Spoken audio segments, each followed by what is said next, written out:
Thank you very much, Robert and Seong Yol, for the presentation of this water security draft sectoral guide. So, dear participants, in this next section of the webinar program, we will have a Q&A session. And many of you have already submitted your written question through the Q&A button at the bottom of the Zoom screen. And we invite all of you to continue sending your question or comment related to sectoral guide now throughout the rest of the session. I remind you that all the questions that have not been answered today will be included and addressed as part of the external review process of the sectoral guide that is ongoing until mid-March. So you still have time. Before we start, I would like to introduce our panelists for this morning section. First, Ms. Ayaka Fujiwara, who is climate investment specialist at the Green Climate Fund in the division of private sector facility. Ms. Diane McFazian, regional manager Asia Pacific at the Green Climate Fund division of country programming. Ms. Tiffany Hobson, environmental and social safeguard gender and indigenous people manager at the Green Climate Fund Office of Risk Management and Compliance. Mr. Mohan Seneviratne, Green Climate Fund International Water Consultant, in charge of drafting pathway number 1 on water conservation and financing water security project.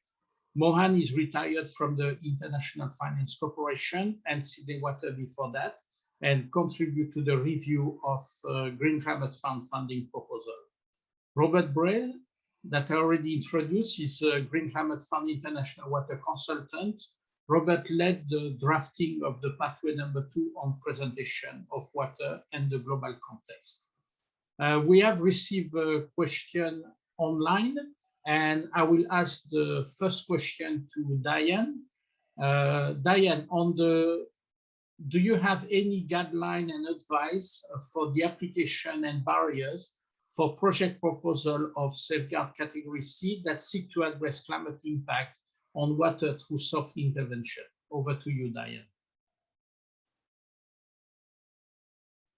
Oh, I'm so sorry, Hubert, you have to repeat that question. Okay. The question was, we had the guideline. Can you give any advice for project proposal in category C that seek to address climate impact and water through soft intervention? So you want to know how to kind of address the barriers to project development? Yes, especially okay. For category C project. Okay, coming from the Division of Country Program, maybe I'll just talk a bit more generally about some of the tools that we have to support both NDAs and accredited entities, noting the barriers. So this I don't think applies specifically only to category C, but all projects. So I just wanted to make reference to the fact that, we do have readiness tools available. So in the case that, countries are wanting to develop projects in the water sector, we understand that sometimes there are gaps in information or capacity gaps that they're struggling with at the national level to better understand the sector.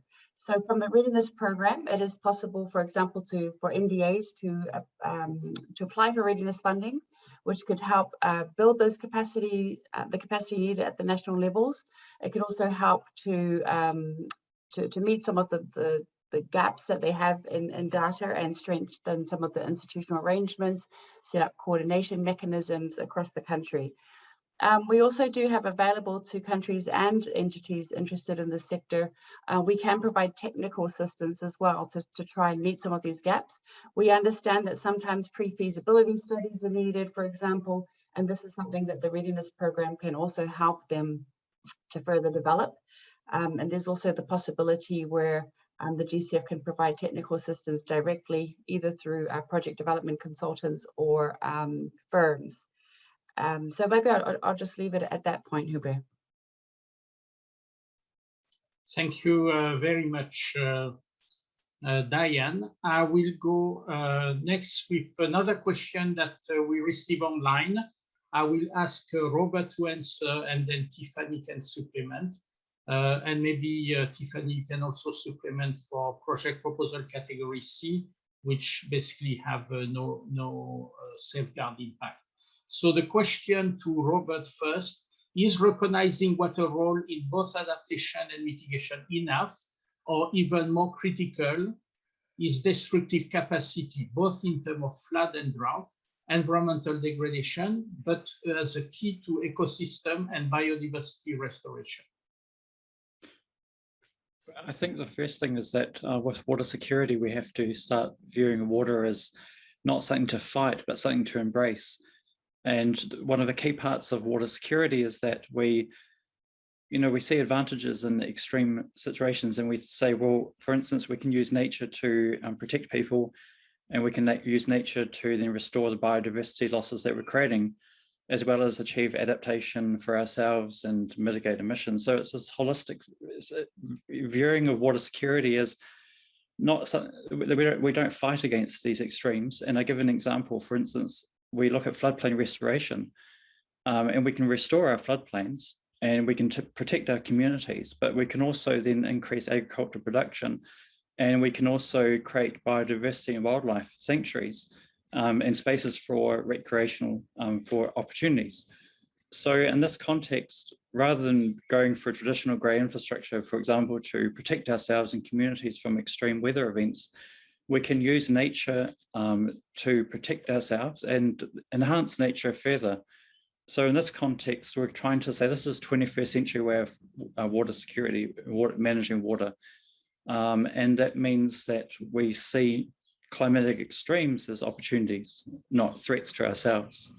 And I hope that my explanation is that eco-based management systems can be used in this way to protect communities, protect water quality, protect ourselves from extreme hazards, free up land and spaces for other uses, for example. So I hope that addresses the question, but follow-up questions are absolutely fine. Thank you, Robert. Tiffany, over to you. Yeah, thanks, Hubert, and thanks, Robert. I think this question is very interesting, particularly the last part where the participant mentions that water can also be a key to ecosystem and biodiversity restoration. So I think from the safeguarding perspective, adaptation and mitigation or crossover projects in the water sector, they can and they should help to restore ecosystems and biodiversity. So first, GCF projects and programs take the do no harm principle of safeguarding by applying safeguard standards, including, for instance, Safeguard 6 on biodiversity conservation and sustainable management of living natural resources. But in addition to the safeguard systems of the GCF also has a dual focus. So it doesn't only prevent harm, but it also does good. And this can lead to co-benefits for people and for nature. So projects to build resilience in the water sector or to increase water security in the face of climate change can have significant benefits for ecosystems and biodiversity, which are already suffering the devastating impacts of climate change. So through a strong safeguarding system, accredited entities need to avoid harming the integrity of our habitats through, for instance, a long-term change in land or water use. And they also need to take measures against significant conversion or degradation of ecosystems. And here I think it's important to mention that meaning consultation with effective communities is of utmost importance and is ensured through the safeguarding processes. And in many places, Indigenous peoples, for instance, are the custodians of biodiversity and water, and their participation in project development is absolutely essential. Thanks. Thank you, Tiffany. We have now two questions from Liane Chalatek. I will take the first one, and then I will ask Mohan to answer the second one. So the first question is, we had in the past already several approved adaptation projects, such as some in Morocco, where there was maladaptation in terms of water usage, water security in the name of intensification of agricultural production as an adaptation approach. How is the draft water security guide proposing to prevent maladaptive approach? On this one, I will say the draft water sector guide doesn't go into the detail of detailed design of project and more strategic and concept approach. And maladaptation, I can tell you, is something that we are very careful and look at, and I will not comment on past project. But we look at the demand management side, and both from an agriculture perspective, which is the largest user of water, about 70 to 80% compared to cities and rural area and industries. And we basically look at maladaptation approach, and we have, I would say, put on hold some projects that were basically using underground water because of potential maladaptation until the fund, as part of the funding proposal, we have secure some data on groundwater, so to make sure we don't have maladaptation. And we don't accept that there will only be a monitoring and evaluation and hope for the best during the implementation of the project. So I think this is taken care during the review process by the GCF Secretariat. The second question for Mohan, also from Lian, how would you bring the ambition to develop water security related investment as an asset class in line with safeguarding co-access and affordability requirement recognized by the human right to access water? What does this mean, especially for private sector engagement in water, including in PPP for water infrastructure and its operation as a private sector engagement? Over to you, Mohan. Thank you, Hubert. Yeah, so one of the, as an asset class of financing, private public partnership is only one aspect of it. There is also project financing. We can also consider green bonds, which is another asset class, a type of financing. For example, if the scale for green bonds, you need scale. So with large types of water financing, scale can be considered under green bonds. Then the individual project financing from a company perspective. Then also we can have financing where you got under what is known as special purpose vehicles, where we can have, for example, wastewater, industrial wastewater could be treated under by having 3 or 4 actors come into a special purpose vehicle, and then they would have, underneath that, they would have a management company which would then operate that the wastewater treatment plant, for example. This is in the context of an industrial park where there are many wastewater treatment opportunities rather than just one company.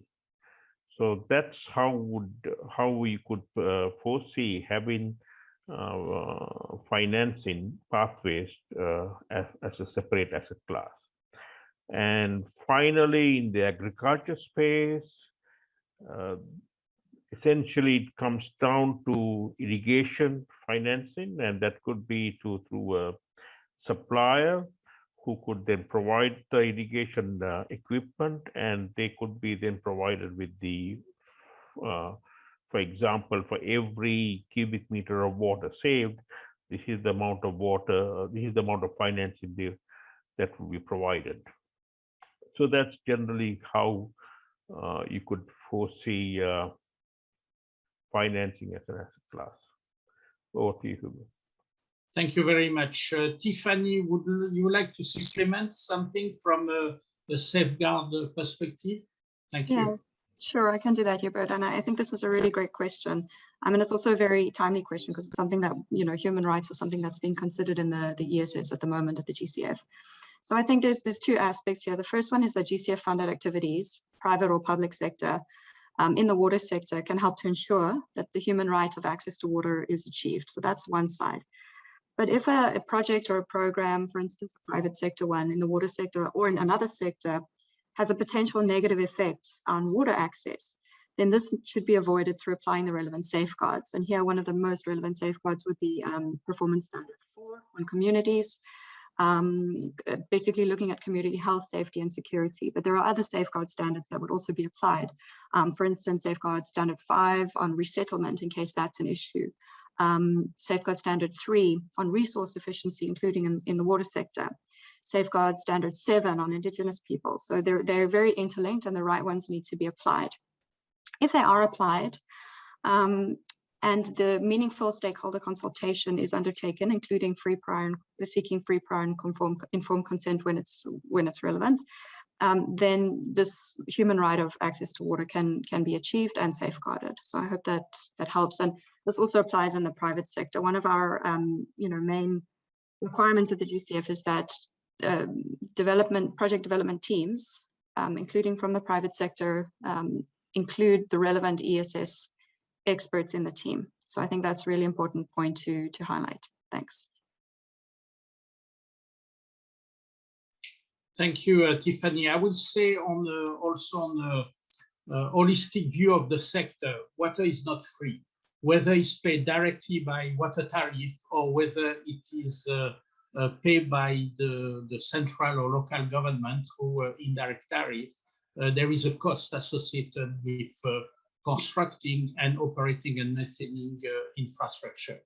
My experience is that the poor people and the vulnerable people are a convenient excuse not to pay for the service, because all the studies show that the willingness to pay is very high in vulnerable people.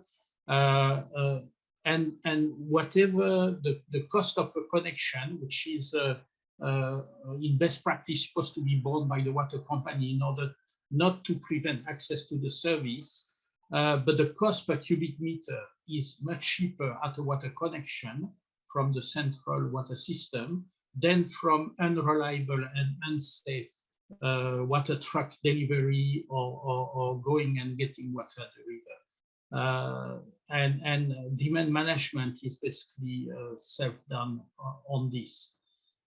Also the sad reality is that, and this is true for water and also for any infrastructure project, there is not enough public money around to finance all the infrastructure requirements. So we need to find ways to integrate private, institutional, and commercial financing into infrastructure projects. If not, we cannot finance the gap. So how we do that, this is open for discussion, but this is the reality of the situation. I will move to next question now from Viviana Gamboa. How can GCF help countries to handle the migration from rural area to city, which is basically rural migration, with water harvesting and water security? And I'm going to ask Robert to answer this one. Basically, if we have more efficient agricultural production, water harvesting, creating climate resilient, climate smart agriculture, therefore that should lead to more jobs, more opportunities, more training, etc., creating an environment that fosters economic growth and development. So water security also means economic security. And by using these alternative sources, alternative suppliers, water reuse systems, capturing rainwater, harvesting stormwater for irrigation, more crops per drop, etc., then that should create these opportunities, because most of its migration is because of job opportunities, lack of jobs, lack of training, lack of opportunities. So by creating these economic, you could say, growth areas, that's one of the main points of water security. It's also about creating socioeconomic opportunities.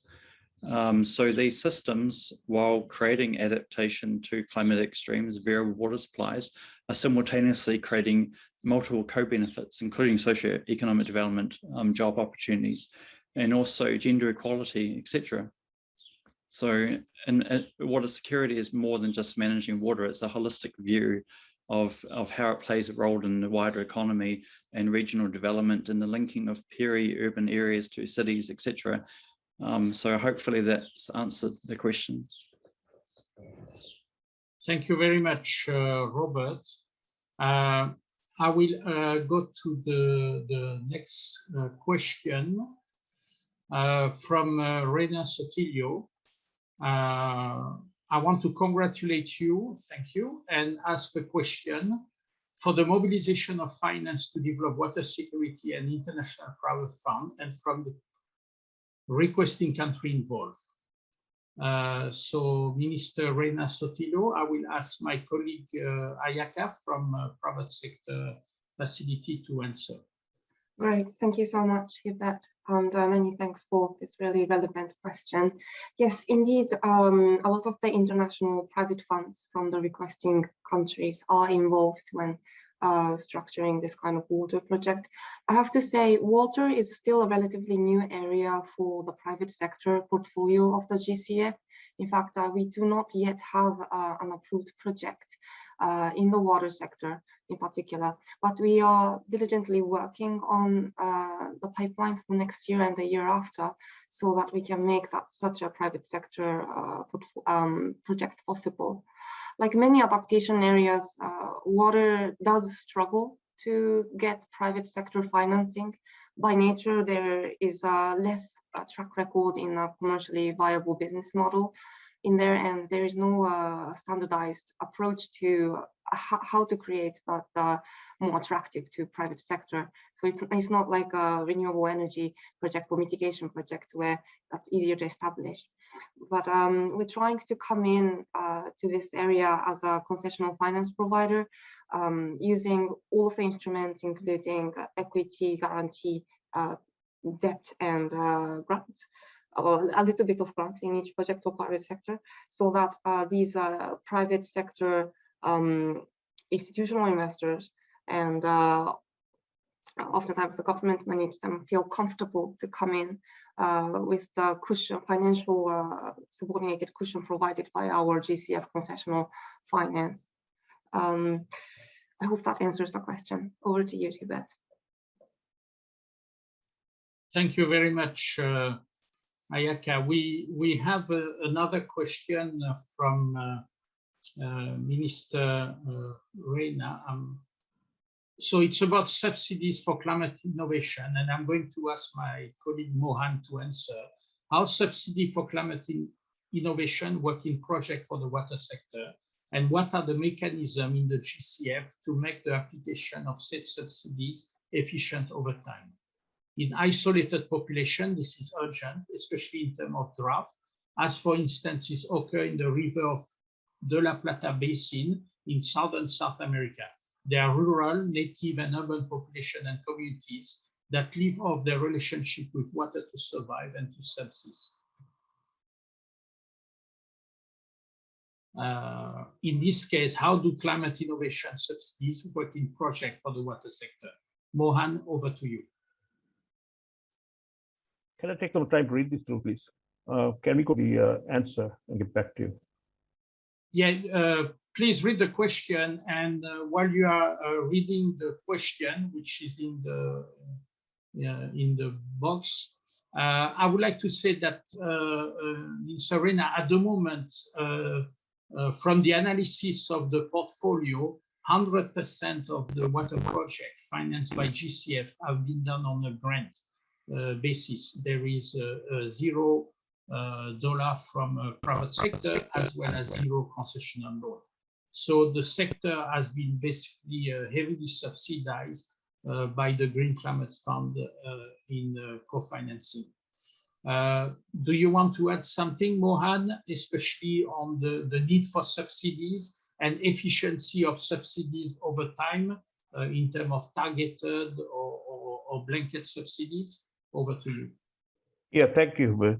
Yeah, in terms of, especially in the rural sector, from the projects that I have reviewed, about 90% of the funding required is actually grant funding from the GCF, and that comes down to the question of the price of water. How do you value water in the rural sector?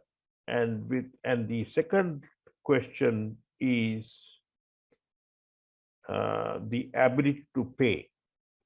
So price of water, it's actually value of water, price of water, ability to pay, even if there was.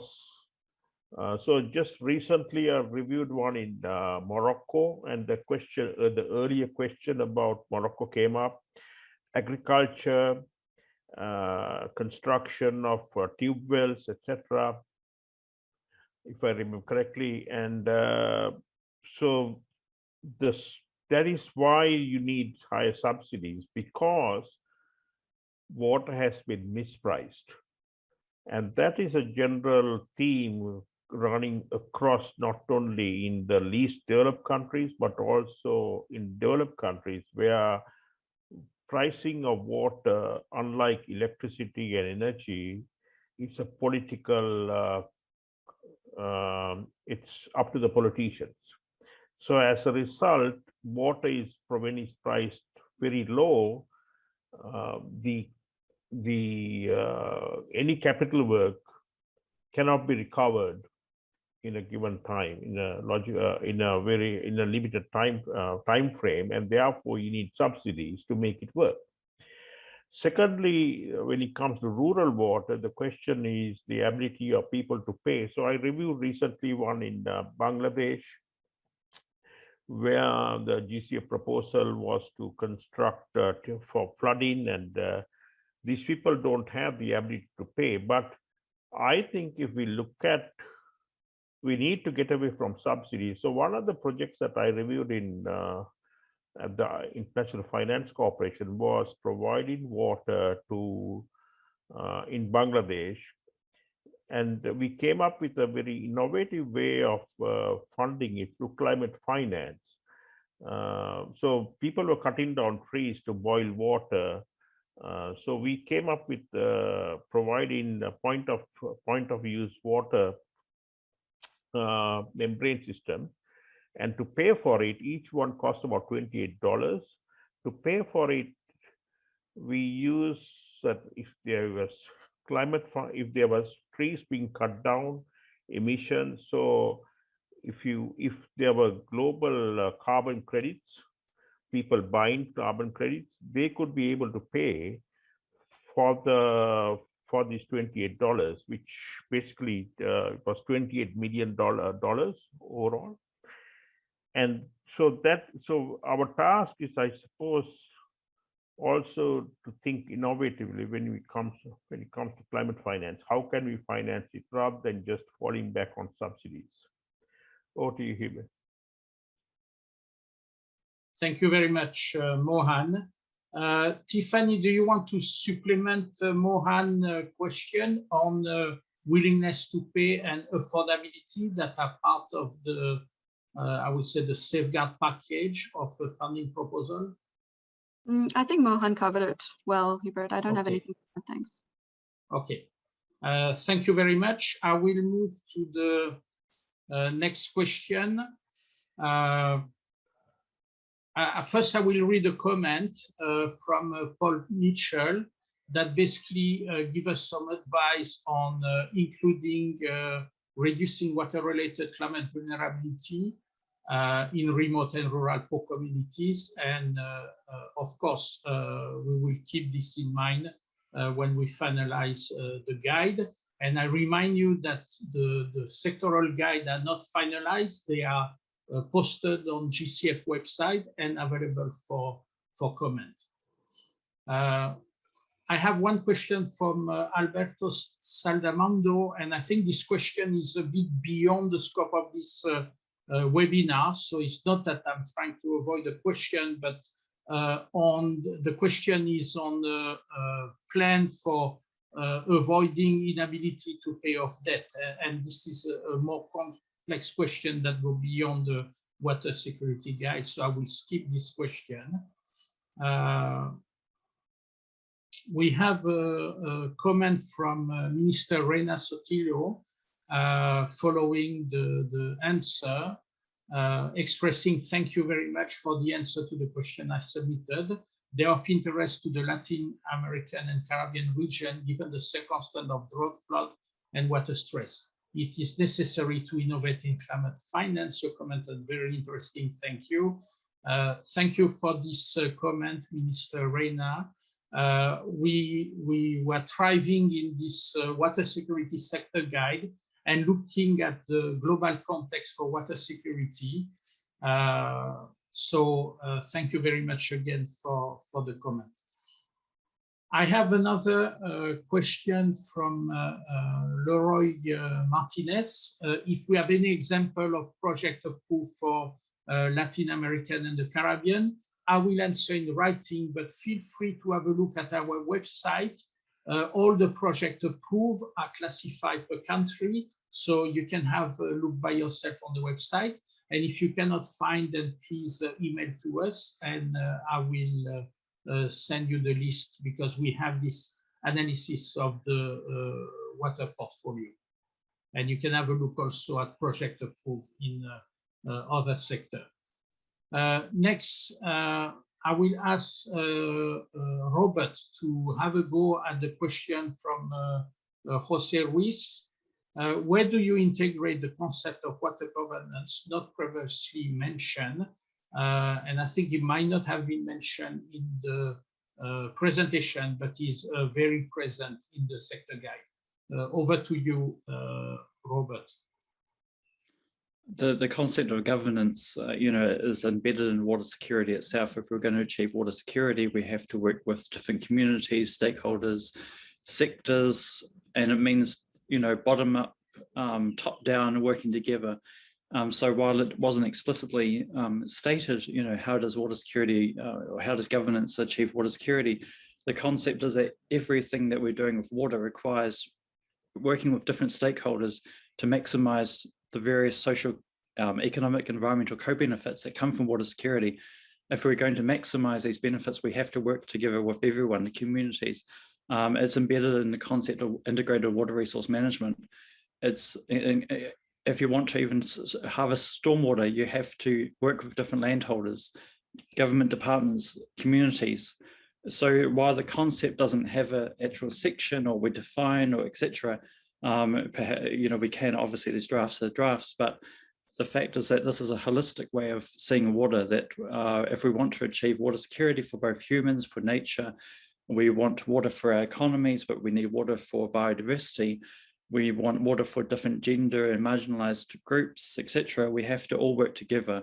That means national governments working with community NGOs. And it means working across political administrative boundaries. Water does not stop at a political boundary. It crosses over the boundary. It could be interstate or intrastate. It could be a nation with another nation, state versus state. So the concept of governance is already there in multiple different ways, different facets of water security. It's just, it wasn't, explicitly defined or, provided a section on. Perhaps it's something that we should be more clear with on in the next, when these drafts become the actual, concrete way forward. So I hope that explains our thinking, our way of belief of how and what water security looks like. Thank you very much, Robert. I will go to the next question for Ayaka from our private sector facilities. And the question is from Fiona Ward. What are the options to generate interest in the private sector? For example, funding, cost of inaction, studies, business model, water energy efficiency improvement, readiness was mentioned. But this can be crowded for some country or project preparation facilities of other. Over to you, Ayaka. If you can basically talk a little bit about how do we get private sector interested in the water sector in particular, and in infrastructure in general. Thank you. Thank you, Hubert, and thanks for the relevant question to Fiona. So yes, I do understand the significance of the generating interest for private sector. What we do over here in the private sector facility of Green Climate Fund is that being aware that in adaptation in water projects, there are some projects that may not be suitable for private sector, and there are some projects that may be suitable for private sector. We try to go for those of the ones that have the possibility of generating interest, because at the end of the day, we do need private sector actors to take over the project at the very end, for either from refinancing or after GCF exits. And even though they can be supported by our concessional finance during the pilot program or during the initial phase of the period, eventually it would have to be passed over to the private sector. So being aware of that, the kind of areas that we actively look at, and I would say because there is not yet an approved project of in water in private sector, it's still at the exploring stage. We're looking at something like wastewater treatment, wastewater reuse, bulk water supply and transportation, desalination, water treatment, as well as the decarbonization of shipping when it comes to the oceans. But I think that's related as well. So we look at those sectors and trying to see, think of the business model to make that commercially viable after GCF's concessional finance has been involved. You have very well mentioned the readiness or project preparation facilities. Yes, those are typically used for a few million, maybe $1 million of grant in order to prepare for this kind of project, where they try to do the feasibility study or financial modeling to see which sector of in water or fish area are actually possible to generate revenues. So that is also a very viable option before you bring the actual funding proposal for the board process of the GCF. Thank you. Thank you very much, Ayaka. I will go to the next question, and I will ask Robert to answer, and it's basically on ecosystem-based approach and nature-based solutions. So the question is, could a focus be given to the protection of source water when multiple benefits can be achieved: climate, forest, and biodiversity? Additionally, is there any consideration of ecosystem-based approach to water security or nature-based solution? I think you covered this a little bit in pathway number 2, Robert. Can you please elaborate for Yibing Xiang? Thank you. Yes, so source water protection obviously uses nature to protect the water quality for drinking water supplies.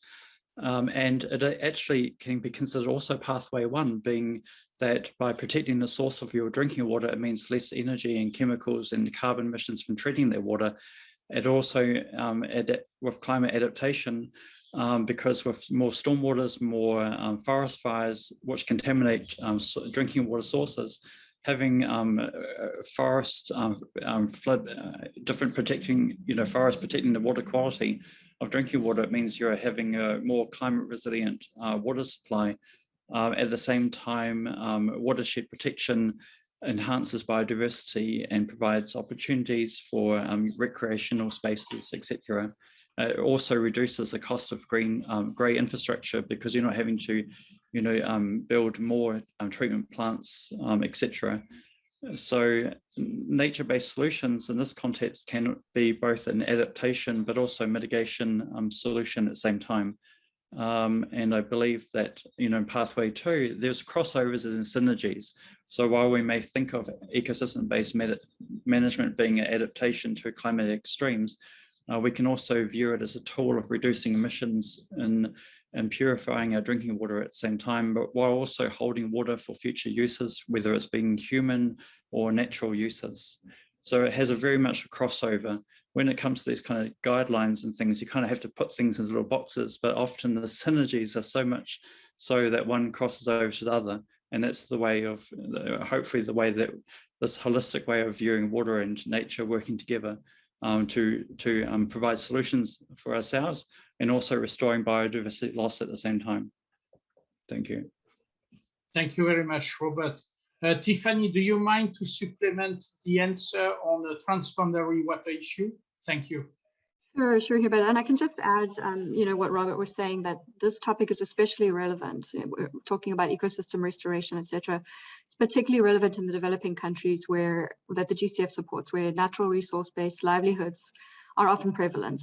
So in the GCF, we have an environmental social safeguard standard, number 6, where we recognize that protecting and conserving biodiversity and ecosystems, maintaining ecosystem services and managing living natural resources adequately are absolutely fundamental to sustainable development and to climate change action. So just to add that there. And then in relation to transboundary impacts, for instance, on waterways, what we use in terms of safeguarding is the IFC performance standards, or the current interim standards of the GCF, and these also apply certain guidance notes. And there are guidance notes on this particular topic that the accredited entity would need to apply in this case to make sure that no negative effects on communities on either side of the boundary are happening. So if a project entails, for instance, that a project may cause adverse effects through, for example, water pollution or abstraction of water in an international transboundary waterway, then what would need to happen in the project development is that the accredited entity would need to put into a plan a way to avoid that kind of harm to either community on either side of the border, or ways to mitigate it, working with different governments. I hope that helps. Thanks. Thank you very much. We're 10 minutes to the end, so this is basically your last chance to ask questions during the webinar, but you can, of course, continue asking questions and comment through the website on the external review. I'm going to ask Ayaka to answer this question that is from Radhika Dev, who thank for this very relevant presentation and discussion. Thank you. Following up on Yubing Xiang's question on ecosystem-based, nature-based solution for water security, what are some of the entry point engagement area from your perspective for private sector entities to invest in such source water conservation effort, including ecosystem restoration, which require patient capital and perhaps may have low return on investment to compare to classic return of investment? Over to you, Ayaka. Thank you, Hubert. This is a very good question, and I'll try to answer it. So I think for private sector to start considering this, any projects in water sector, they have to have some sort of assurance that their capital is protected to some extent.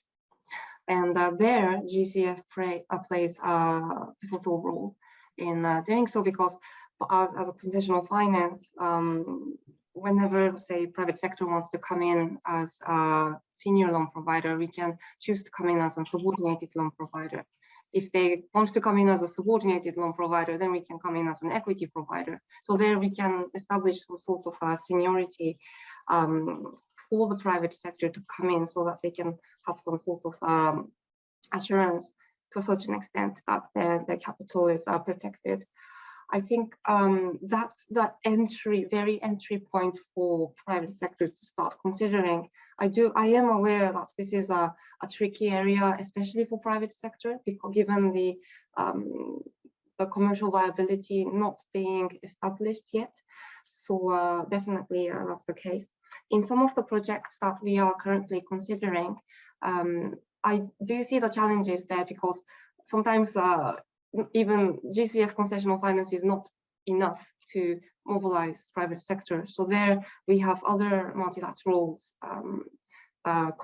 multilateral organizations, commercial window and grant window to come in and support it. So trying to kind of financially structure it in a way that where we can de-risk the private sector actors as much as possible. I think it is already given that water sector may have lower returns on investment compared to classic ROIs, but by GCF and other multilateral organizations, concessional window coming in to support the seniority of the private sector, I think at least for the private sector, they do have some a certain point of return that they may be satisfied with. Well, that's what we're hoping to achieve. I hope that answers the question. Thank you very much, Ayaka. I think this is a very good answer. I'm going to ask Mohan. We have a follow-up question from Fiona Ward on demand management. So I read the question to go back to what Mohan mentioned briefly, where there are high level of subsidy which impact the value of water, so lots of water is wasted. What are the options from GCF to review this, as climate change will exacerbate the demand and already impact the available water level? So Mohan, if you can briefly discuss on the demand management from the water sector guide perspective and your own experience, as we're about to close this webinar. Thank you. Thank you, Fiona. That's a good question. In terms of I guess it's a balance. In the urban sector, it's much more easier. Green Climate Fund by itself cannot implement them without the participation of the local water users association, utility, or government department. So when I'm going to bring experience from when I was at the Queensland Water Commission during the height of the drought, we worked on establishing water efficiency management plans. So that's easier to be done in the urban context. But when it comes to the rural context, I guess the Green Climate Fund and the water using entity, or the counterpart of the GCF, needs to establish certain guidelines or benchmarks and say, for this kind of activity, that's the quantum of water per crop or per acre or hectare that could be utilized. Above that, that could be that there should be some sort of a penalty. Even for farmers who are unable to pay, that penalty could be in the sense of reducing the water use, or reducing the water available for that activity. It could be considered fairly sensitive. So this is a very sensitive subject. Even in a developed country like Melbourne, Australia, in Melbourne, there was a lot of water usage in certain residential areas, and the water utility tried to restrict the water going to that particular residence, and there was an outcry. So I could imagine in a least developed country what it would be like if the farmers band together in protesting if you try to reduce it. So it's really a balanced approach. You got to have a carrot and stick policy. I hope that answer was somewhat useful. Thank you very much, Mohan. I'm going to close the question now and answer the remaining question myself, so that nobody feel left out. And if there is a need, please send me an email and we will supplement those questions. So the next question from Carlos Saavedra: most developing countries face high external debt constraint due about COVID, and at the same time, water stress in different sectors are more acute, and river basin continues to be highly degraded due to climate change. Can countries submit proposal for water security, improving quantity, quality of water resource, and improving environmental service in river basin, investing in water treatment plant under the adaptation umbrella and under the grant mechanism mainly? So Carlos, from the portfolio analysis, this is what we have been doing. I think 86% of the project in the water security are adaptation, and 100% are financed by grants. So we're already doing this, and we will continue to do that we want to supplement this portfolio and next project with some introducing concessional land deal, as well as private sector participation, as mentioned by Ayaka before. Fiona had a follow-up question. Fiona Ward, was there a mention of technical support available for such study outside of funding mechanism? Well, our only avenue is basically to assist national designated authority, as Diane mentioned, with readiness and country programming, as well as directly funding project preparation through grant. And we can provide up to $1.5 million per project. And the scope of work is defined at the concept stage, together with the accredited entity. So Lion Shalatek asked two difficult questions that I will ask to answer before we close. The first one is, how does water power support for water power project factor into the discussion of the sector guide? Is the sector guide suggesting no-go area for investment exclusion list, such as large dam? We don't have an exclusion list, and I think we don't want to do that. Each project needs to be evaluated on its own merit.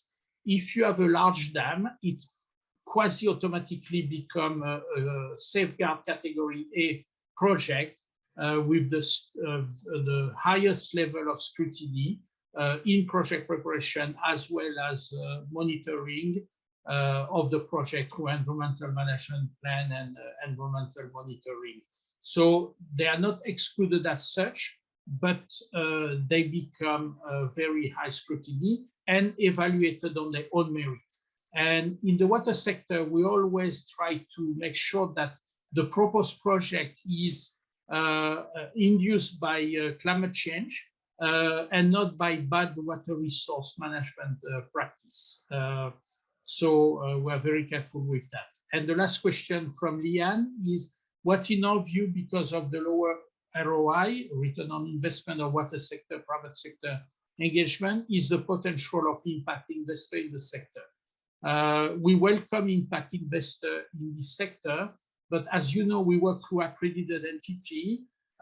We try to work at the country level on origination, but if impact investors don't come to us, there is nothing much we can do. So this type of webinar is a little bit to advertise what GCF would like to do in this sector.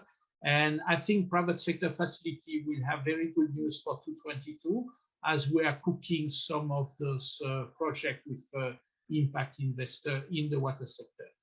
Thank you. So we're coming to the end of the session, and I would like to thank you all very much for your interest and participation in this webinar. We're 2 minutes late. Video recording and the presentation delivered will be posted on the event webpage, and that answers one of the questions.